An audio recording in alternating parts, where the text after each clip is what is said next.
welcome to Street Psychology Podcast. Today I have my guest, Dallas Collis.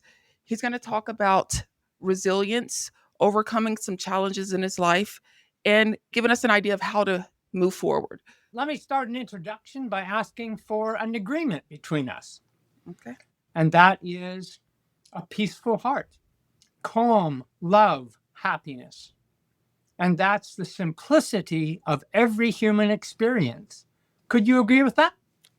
Absolutely. And I've never met a human being who doesn't agree with that. We know it. We all know it. It's to be happy, to be loving, to be beautiful creatures that we are. That is the meaning. That is the purpose. So if it is that simple, what's in the way? And what's in the way is our story. You are a story. I'm a story. If we met face to face in person and I said, "Nice to meet you, LaSylvia. Tell me something about yourself," you would begin telling me a bit of your story. But you're not telling me about this human, loving, happy human being that you naturally are and that we all seek. What you're telling me about is a story about that person. And this is our whole difficulty, our whole struggle in all of our lives is our particular story. And just like everybody else, mine has trauma. It has struggle, emotional baggage that we carry with us in our life. I came out of my childhood bullied and abused psychologically, physically. I came out of my childhood knowing I was not good enough. I was not smart enough, not worthy. I didn't fit into the game. I wasn't going to win the game. I was a failure. Everybody carries different levels of pain and suffering inside, but we all have some degree of it. And I think it's probably birth itself is the original trauma, being thrown into this world. It creates a basement of fear and insecurity. And these elements, fear and insecurity, is what we deal with our entire life. We all come to the first and same addiction, every human being. That's blame. We all get the addiction of blame at some point. It's usually the first addiction we ever have. And it's, I blame school, I blame teachers, I blame the church, I blame Boy Scout leaders and summer camp counselors. Then I blamed friends. Then I blamed my boss. Then I blamed my wife. I blame the weather some days. I blame the environment. I blame the culture. I blame the government. And some people live their entire life blaming the exterior world, the outside world, for everything that makes them feel uncomfortable. And that's why I call it an addiction, because all addiction, it's a defense to keep me safe. If I'm not responsible, I can feel okay. It's not my fault. I'm all right. Somehow I'll get through because it wasn't my fault. And the reason we do this act is because we know inside it is our fault. We have a culture that's scared to death of blaming the victim. I am my victim. I am my responsibility. This is the fear none of us want to see. A doctor told me there's something wrong with me. It's not my fault. These people treated me badly. It's not my fault. They hurt me, so I'm traumatized. It's not my fault. Everything is an externalizing of the world to keep it away from who? Me. To keep myself safe. And this is the story mind. This is the deceptive ego. Everything we learn after birth is externalizing our life, that somehow it's the world out there. And every chapter, everything we're taught, everything we experience becomes a page, a paragraph, and then a chapter of our story. And we reach a certain moment in life where suddenly we identify as the story. Oh, this is who I am. I am this person who was hurt by them. I am this person who learned these things in school. I am this person who has struggled with this, succeeded here, failed there. And we build up these blocks until that's who I am.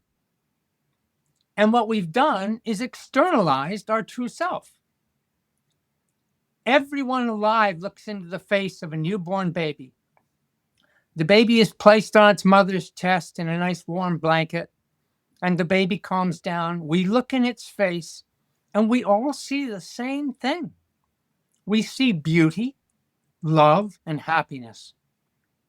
We see the baby before a story, just as a human life that is beautiful, that is loving, and that is happy. My mother died 4 or 5 months ago now. 2 hours before she died, I looked in her face, and what do you think I saw? The same as the baby. I saw beauty, I saw love, and I felt happiness, not sorrow, for a beautiful life. Time going by, the experience, because that's all we are.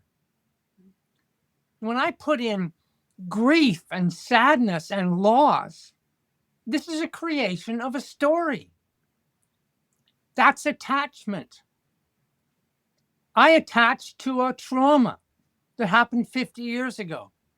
How did it travel 50 years to be with me? I'm the one who gave it meaning, who created the feeling, and then put it in a bag on my shoulder and walked with it for 50 years. I'm the one that kept it alive. It can't stay alive if I didn't pay attention to it. Most of our memories vanish into the past and we forget them. Why? Because we don't pay attention. You don't know what you had for breakfast 3 years ago on a Tuesday morning. You couldn't tell me, but it happened. It was real. Like any other event in your life, it took place.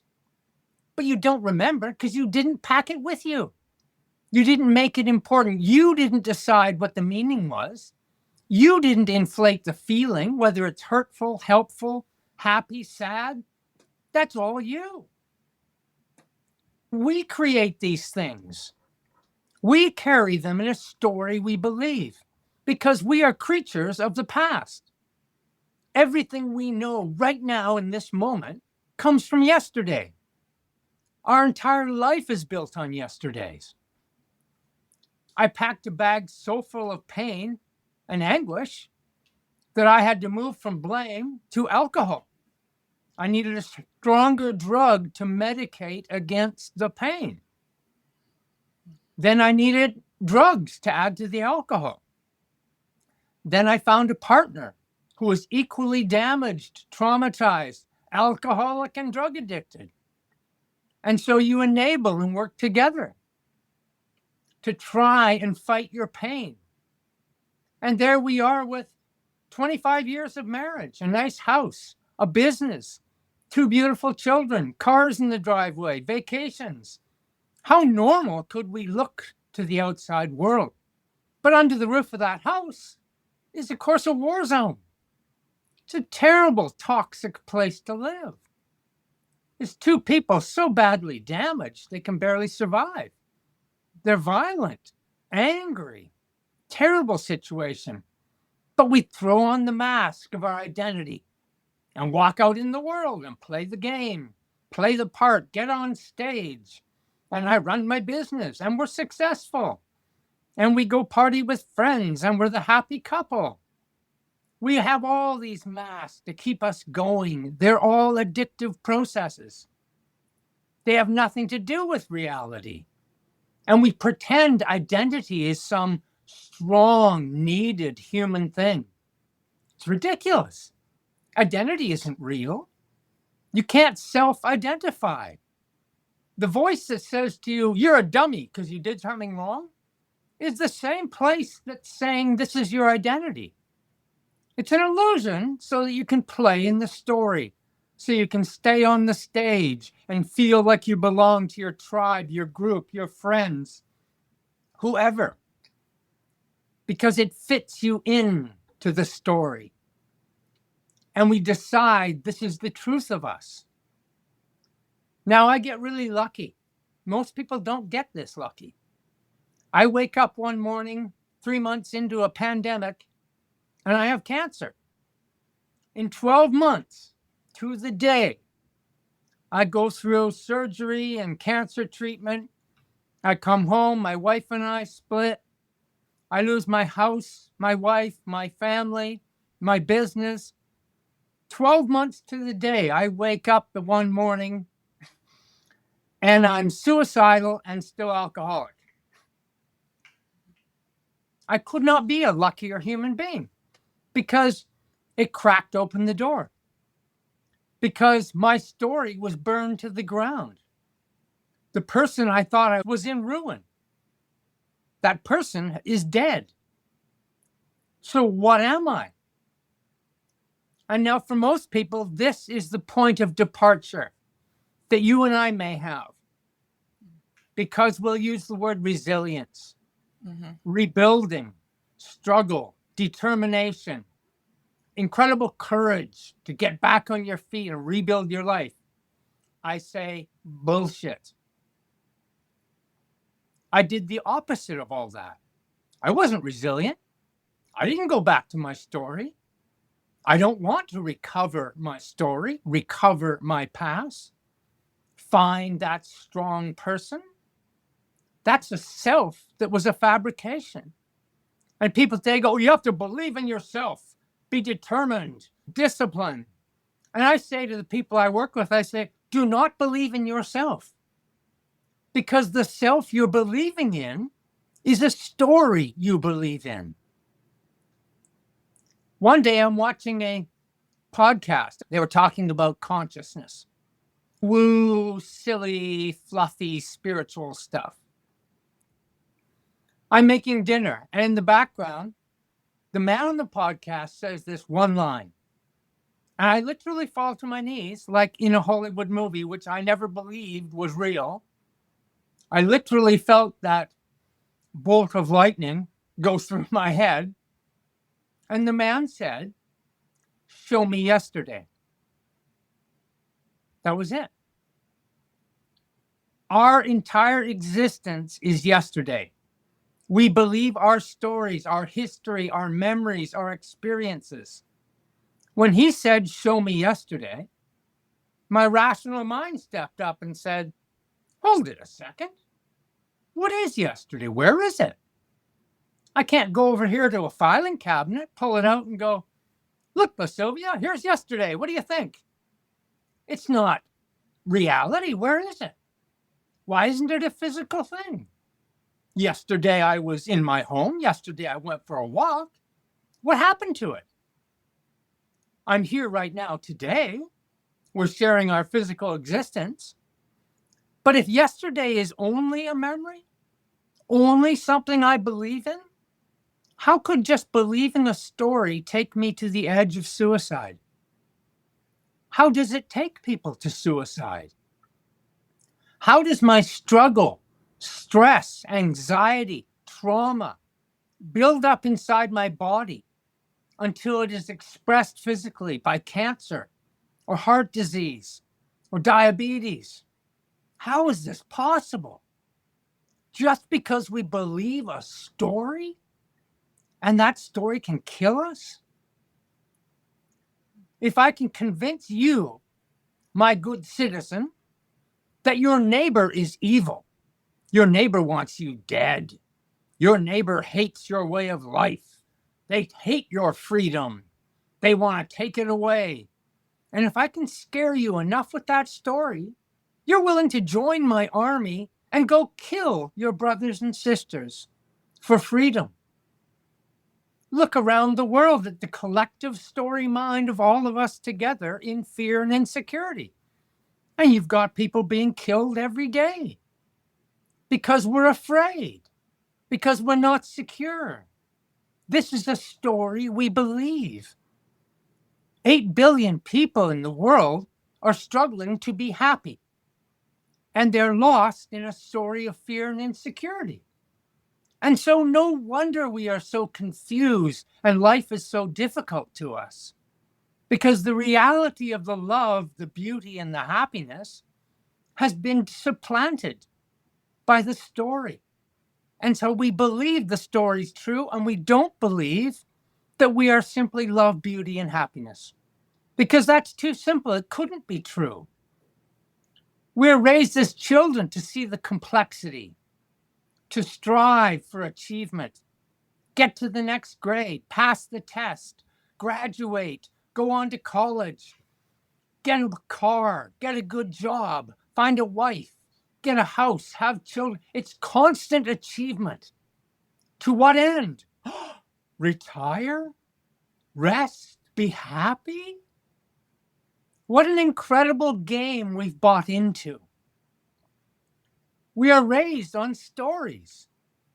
We got told bedtime stories by our parents. We learn that story is our truth.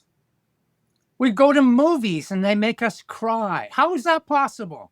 Rationally, it's just a movie. Because we are emotionally entwined in story, in the belief of story. And we believe religious stories. We believe economic stories.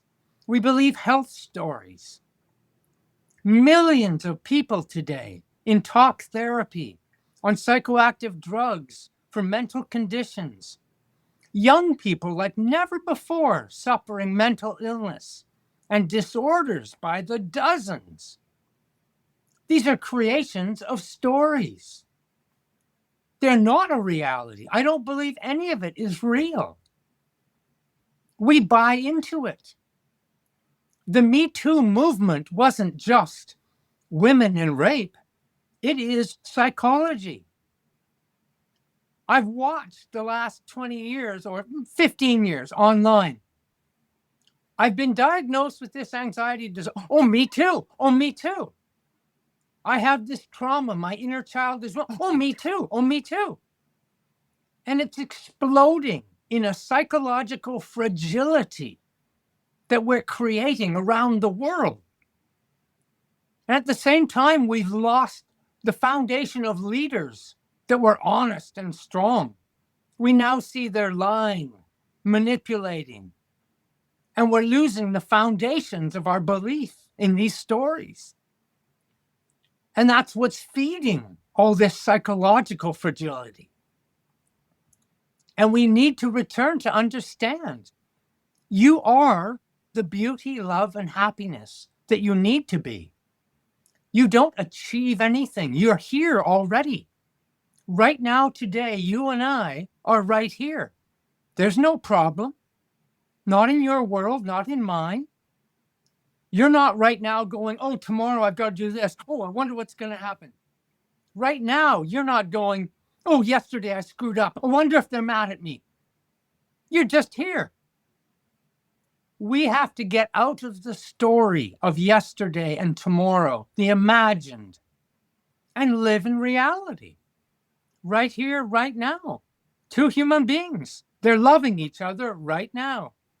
They're sharing with each other right now. That's all we do. That's all we have to do. That's my story. Ha ha ha ha. Yeah, that is your story. And like you said, this hasn't always been your story, right? No. You came into this realization of answering the fundamental question about life. What is life? Is life? And it sounds like for me, you're saying life is living in every moment, every single day, in that moment. Yeah. Not yesterday, not thinking about tomorrow. All the beauty is now.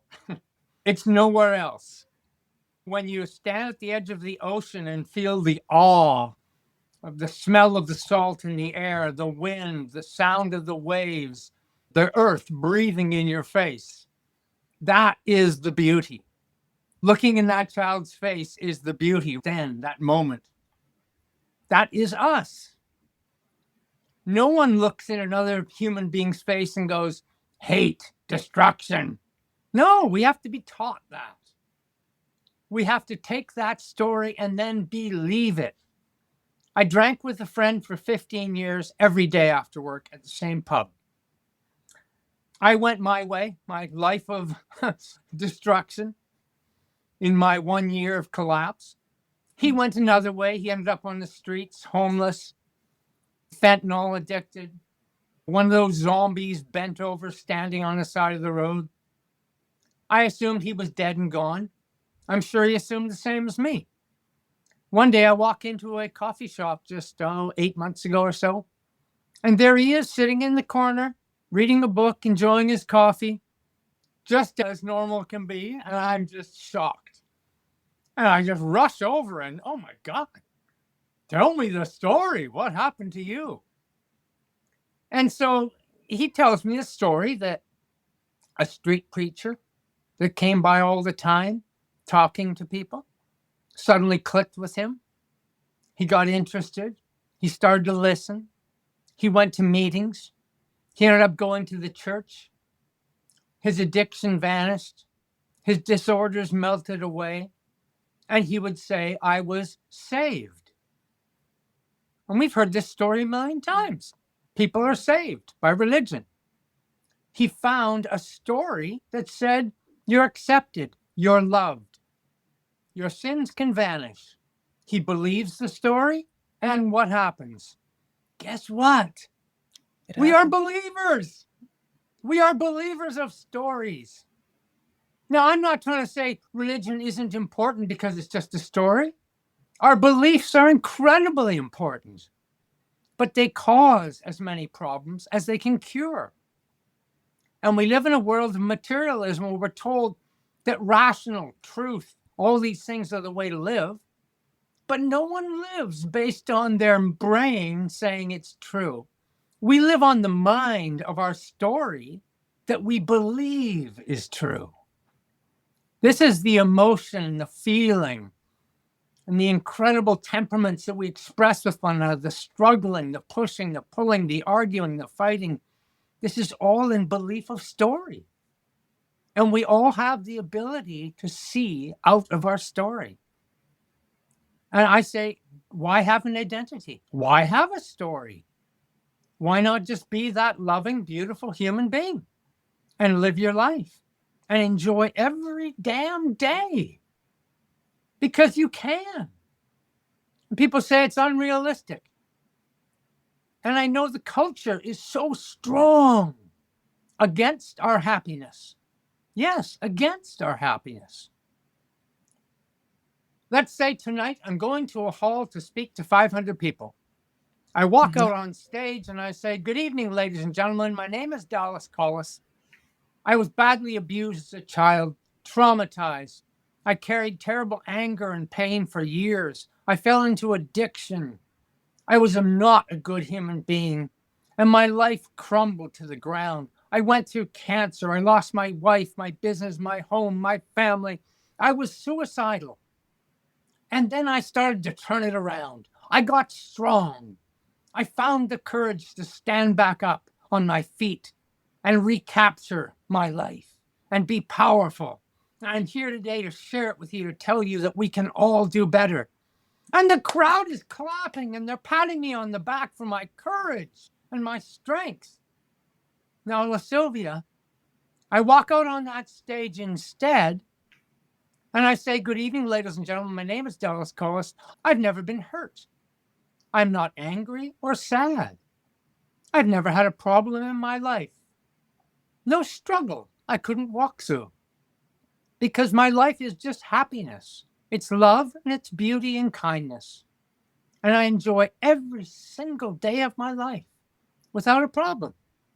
And everyone in that crowd doesn't pat me on the back. They all go, oh my God, what a weirdo. This guy is completely unrealistic. He's off his rocker. There's the example. This is the culture. If I am broken, but I am fighting to heal, I am held up strong. If I am happy and have nothing to heal, there's something wrong with me. What a strange culture we have created. And here's a deeper point. No one can heal from their story. You can't heal from your trauma. It happened 50 years ago. It was real. You can't go back in time. You can't heal it. You can only leave it. You can only leave it behind. You can only stop carrying it with you. You can only walk away from the damage that is the belief of your story.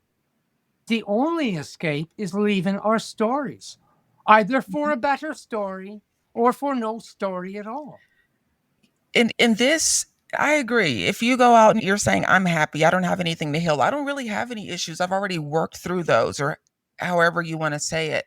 I'm thinking the first thing people are going to say is, like you said, maybe that person's crazy. But after that, you're also going to have a group of people who are curious about how did you get to that point? I thought I was crazy. Okay. I would sit here and go, I don't have a problem. I don't have a worry. I don't have a concern in the world. How could I be this happy? This isn't normal. How could all that carnage, that destruction behind me in that story be gone? How is this possible? And I had to work through that. I almost never think about yesterday, my past, my history. That's a huge step in the right direction. Because you think about it, you meet with friends, and what's the conversation? All the conversation is what has happened, the past, or what they're planning to do, the future. Almost none of it is just being right here with each other and just saying, oh, I love being here with you guys. Isn't it wonderful? Let's just soak in this time. Because that's all real life is. But it would become boring.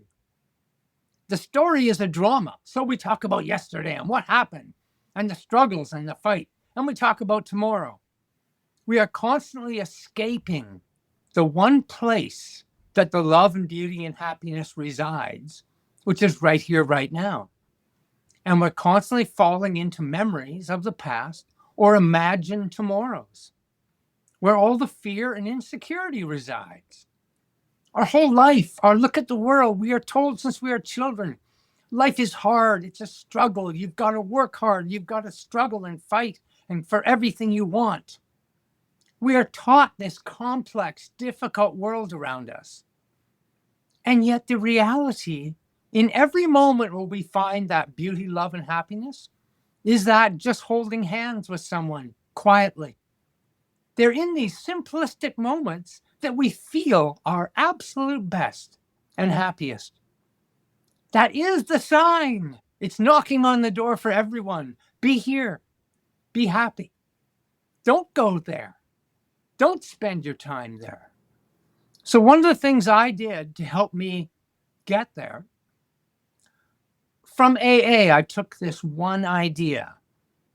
The idea in AA is one day at a time. We've all heard this. If you can do it today, one day, you can do it another day.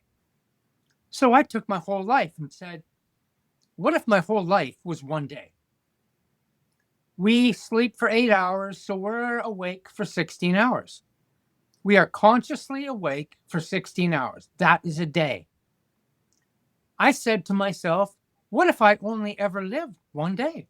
Because it turns out you do only ever live one day. You may get lucky and you get to repeat it again tomorrow because you didn't die in your sleep, but you only live one day. So if for one day I ate a little better, could I do that in one day? Yeah, I could do it for one day. Could I phone a family member or friend, tell them I love them? Just one day. Yeah, I could probably do that. Could I put 4 hours of really good, attentive work in to keeping clothes on my back, a roof over my head, food in my belly? Yeah, I could do that. I could pay real attention and work hard. I could do that for one day. Could I go out for a 30-minute walk and get some air and feel good physically? Yeah, I could probably do that in 16 hours. Every little piece of our life happens in one day. If we can concentrate to stay awake, in attention, not in memory, not in imagination, but being attentive to our day, our whole life works. It's not complicated. It's habits and routines that we do without thinking, without being in attention, is where we live most of our life. LaSylvia ends a very hard day at work, jumps in her car, drives home, walks inside, slaps the keys down on the counter, and the sound of the keys hitting on the counter wakes Sylvia up. She looks around and goes, I don't even remember driving home. I don't remember anything about that drive. How is this possible? This is the story mind. This is memory and imagination. People walk through most of their lives in that state of sleep waking, I call it. It's a daydreaming because life becomes so simple in the story. We're not paying attention. And so I just eat crappy food because it makes me feel good right then. I watch crappy stuff in movies because it makes me feel good right then. I don't want to go for a walk. That means having to do something. I don't want to do that. We fall into these habits and routines that make us lazy, that make us worry, that make us fearful and insecure without even trying. And the voice in our head is chattering away. Oh, you don't want to do that. Oh, you don't want to do that. All the time. That voice disappears when you're in attention. Just work at the little pieces of your life, one day at a time. Don't worry about tomorrow. It's great to have goals, but to think you're going to achieve something through the goal is wrong. The doing of the work to achieve the goal is the beauty of life. It's not when I reach the goal, I'll be happy. That's the disorder. That's the confusion. That's the pain right there. No, you're happy doing the work to achieve the goal. Not happy once you get there. The ordering is happy doing. Not happy to become something, to reach something, to buy something. I'll be happy when you love me. I'll be happy when I'm driving that car. I'll be happy when I'm in that house. I'll be happy when they don't hurt me. I'll be happy when... That's the disorder. I'm happy right now, so I am free to do anything, to reach any goal, to overcome any obstacle, because I'm doing it here, now. And there's no problem here. The problem is something I create tomorrow. The great secret is nothing has ever happened to me except for me. And when you understand that, your whole life changes. As soon as you remove blame, the outside world, you become responsible, radically responsible for yourself. And as soon as that happens, there is no outside world to hurt you. That's the fantasy. That's blaming. That's the addiction. That is all the suffering in the whole planet, is that someone else is responsible. Someone else is in charge. Someone else has forced me to do this. Someone else is ruling me. No. As soon as you understand everything that happens to you is you, freedom. Unbelievable freedom. Because as we started our conversation today, the freedom we seek is this happiness, this calm, peaceful existence. That is what you are. When you take away the blame, when you take away someone else's responsibility, you are that. Is it easy? No, of course not. But life isn't supposed to be easy. One of the problems with the psychological fragility, it comes from an idea of security, insurance. I need to be protected. I need to be seen. I need to be understood. All these things are an external. If LaSylvia loves me, I'm going to be happy. If she takes the love away, I'm heartbroken. These are the illusions we create and we attach to and we hurt ourselves with. You can't hurt me by what you say or whether you love me or not. I do that by the meaning I create.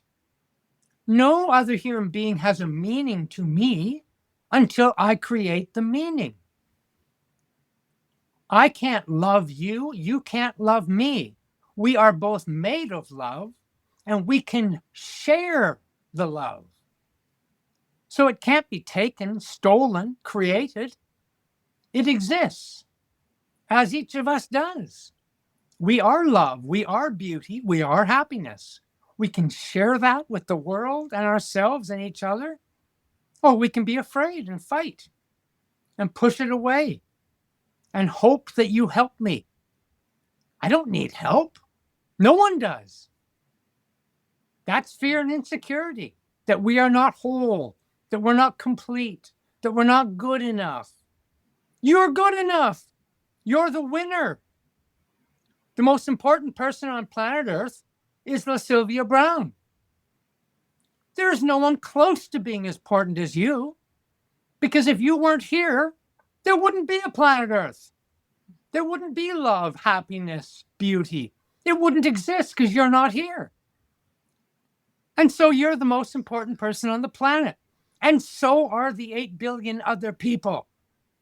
Everyone is that same beautiful love, happiness, important being, unique to their own expression of that. Everything else is an imagined story of fear and insecurity. Believe your beauty, your love, and your happiness. Your true self, not your story self. Your true, beautiful, universal mind, not your story mind.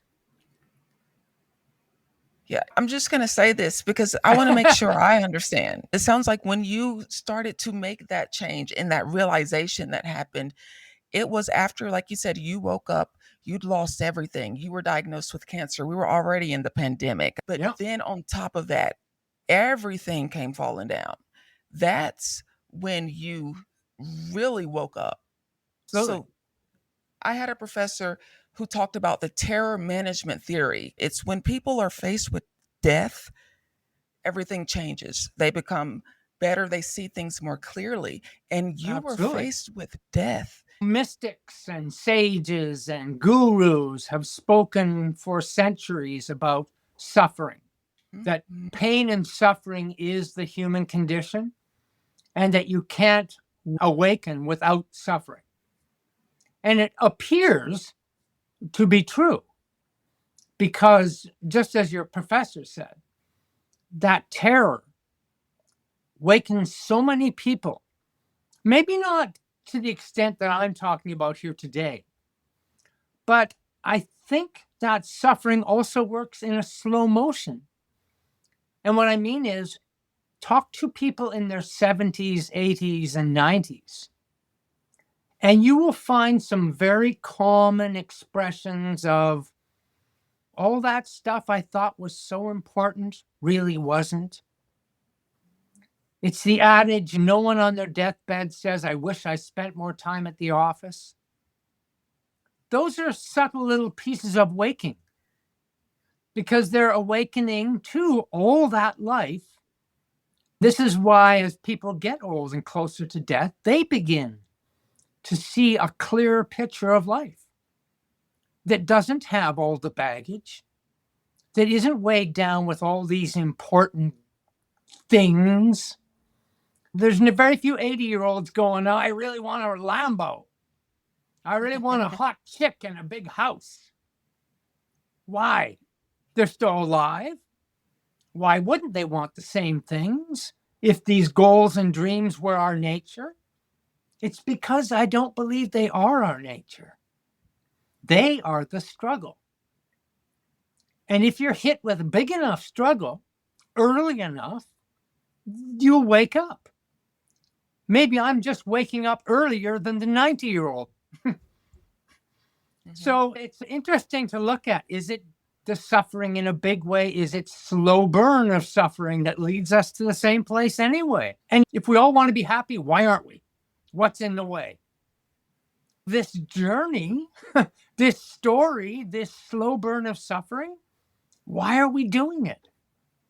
Because I found I'm not in the story anymore. And I'm completely at ease and happy. So now I'm like, the only reason I'm here, I want you to wake up. I want you to see this isn't worth it. I want you to see the story is fooling us into thinking we have to go through all this stuff to get there. We don't. So is that an argument against the suffering? In a way it is. Maybe the suffering is the one obvious, easy way. And we haven't found the other way yet. Was that what religions have been about for thousands of years? All prophets, Messiah, whoever brought the message, they brought it to wake up now. None of them brought it to say you have to suffer. Jesus' disciples came to him and said, how do we reach your level? Goodness, of greatness, of humanity, of all this love, this beauty, this kindness. And Jesus didn't say, you need to buy the car, get the house, get the wife, do all this stuff. Jesus simply said, as almost every sage throughout history has said, you are the light of the world. What does that mean? That means you are the awakened. So do it. Not you have to suffer for the next 50 years and on your retirement, you may begin to wake up. He doesn't say that. And no sage ever has. They've said, you're watching a movie over here you call the story of your life. You need to bring your focus to attention to here and now and say, oh, I'm not a movie. I'm not a drama. I'm just this beautiful, loving, happy human being. I love it because we absolutely put a lot of pressure on ourselves. Our identity is a performance. Our identity is for others. It's not for us. We've gotten confused. Our identity is the costume, is the mask, and we get on stage and we perform. We are our own Netflix miniseries. And we each know the same show is going to happen over and over again. We'll just change some characters, change some scenery, change the obstacle. But really, it's the same story over and over again. And we keep falling into the same trap and feel the same pains and the same struggle. And believing we have to overcome the hero's journey. Every Hollywood movie is made of the same fabric. And we watch the story over and it keeps us in this prison. And we're sitting in the cell with the keys in our hand and we don't realize. The keys are wake up. You don't need to be watching that movie. But we're so convinced and everyone around us is watching the movie. So it's obvious that it must be true. How could I be the only one? So we ignore waking up most of the time. We all have moments. We have all had those moments of awe and wonder. I laid on my back on a wharf at 10 years old on a summer evening to sleep under the stars and looked at that sky and was just in awe and wonder. I wasn't labeling it. I wasn't making a story out of it. It was just happening. Experience. At 60 years old, I can go lay on that same dock under that same sky and have the exact same experience. This is the love, the beauty, the happiness doesn't age. It was the same at 10 years old as it is at 60. What ages is the story in between. That's what time is to us. Stuck in this story, struggling in this story, suffering to try and get back to looking at that starry sky and being in awe. Just loving life. And we get lost in the drama. Because it's comfortable, it's familiar. Yes, yeah. It holds us in a false reality. The people say to me, don't tell me it's all in my mind. I have physical problems in my body. And I said, of course you do. Your mind expresses itself physically. Mm-hmm. Of course it does. You can worry yourself into cancer. That's a reality. So I'm not trying to say it's not all in your mind, but it comes from your mind. It didn't come from your hand.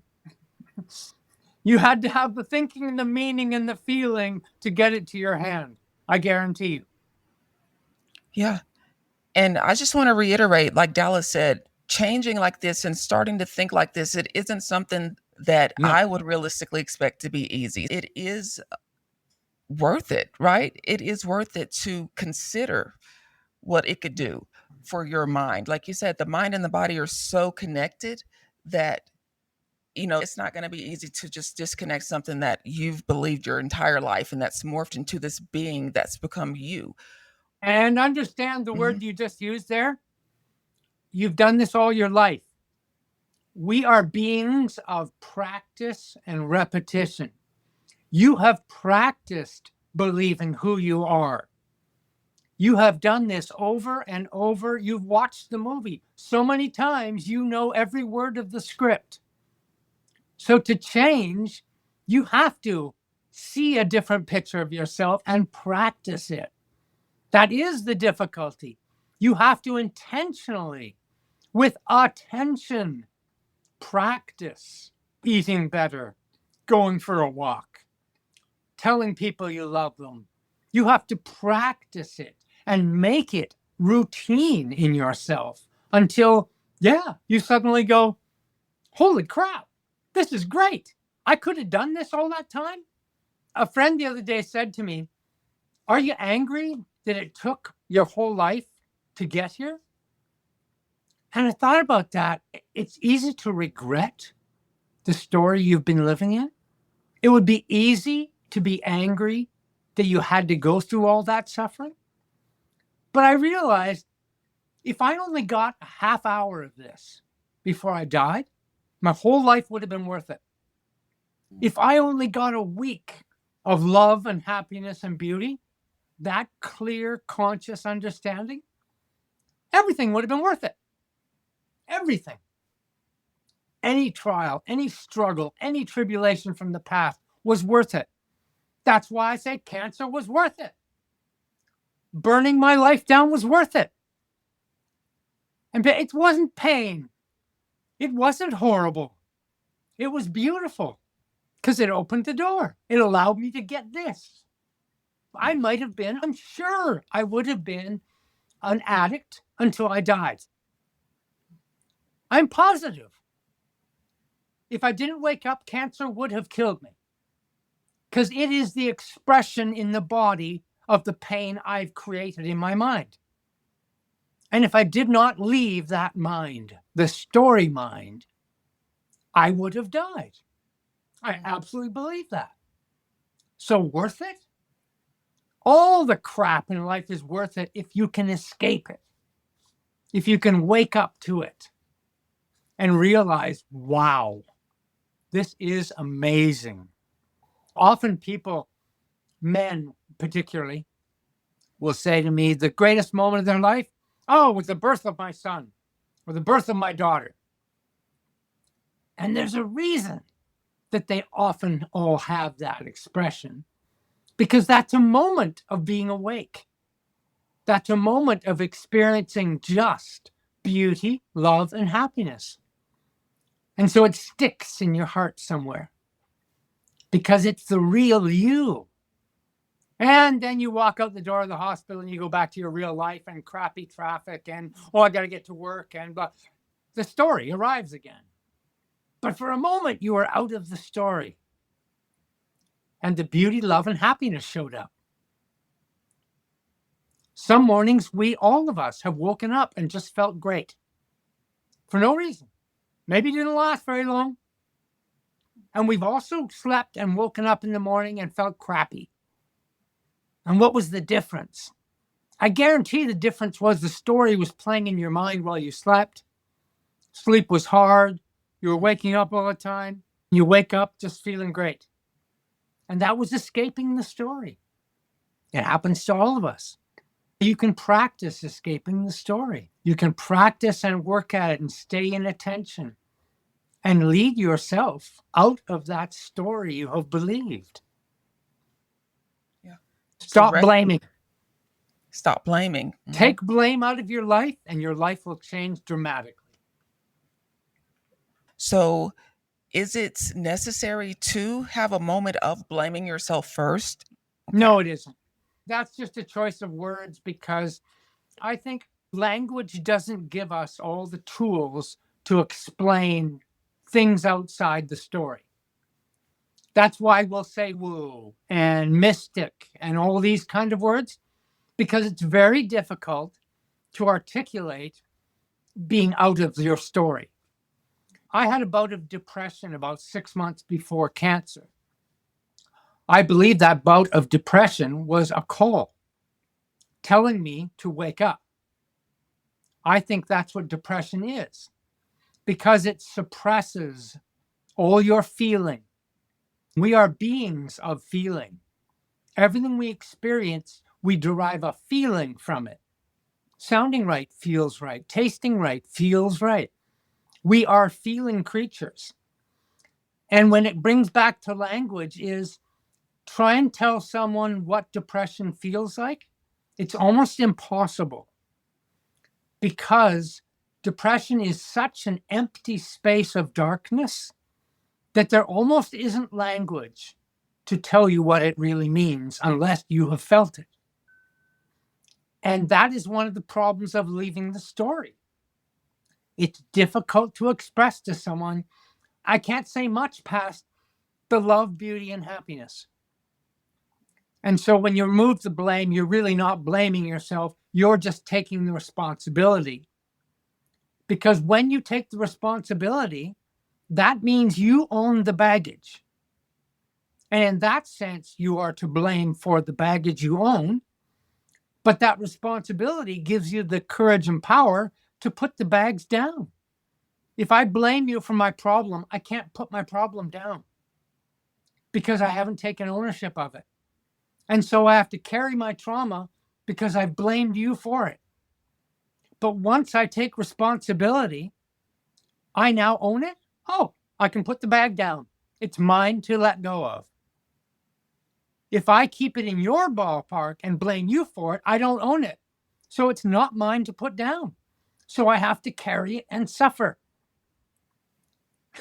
That's a stunner when you see that. Yeah, no, I love it. Of course, there's so much depth to this. Oh, yeah. Yeah, and we are getting close to the end. And I do want to reiterate the importance of this concept of being in touch with your body, in tune with yourself, being able to change your narrative and just taking control of your own thoughts. Because one of the biggest things that I remember is that it's not the experiences or the results that you're disappointed in. It's the expectation of things going a certain way, which causes the disappointment. And that is, it speaks to what Dallas is saying and what you're saying. Don't expect things to go a certain way or to have someone else do it for you. I have to take responsibility for my actions, my thoughts. And that's important. The expectation of things being a certain way is what disappoints us, not things actually being a certain way. So it's really hard to wrap our minds around not having an expectation, period. That's hard to wrap your mind around because we think we have to expect our own behavior, expect things to happen, expect the world to be a way. Try and take expectation away because being is what you are. There's nothing to expect. You're already here. It is happening. Expectation is always this externalizing of everything out there because you can't predict it. There's no future. There's no past. There's only being right here. Every prediction is this illusion, this imagined tomorrow, or this hurtful past. They don't exist right here, right now. And that's the moment you want to connect with. It's the here and now. You can do that through practice, mindfulness tools, apps, anything that can help you do that.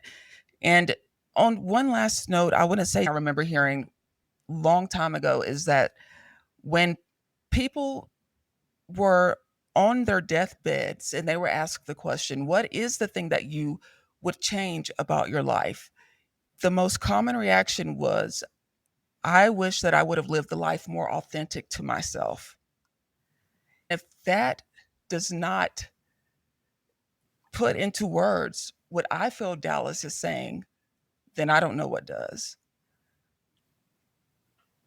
Be what you truly are. I love it. So thank you again, Dallas, for coming on today. And this has been extremely rewarding to me, and I'm sure a lot of other people out there. Did you have any final wrap ups? Be happy. Be happy. Huh. Thank you. Thank you.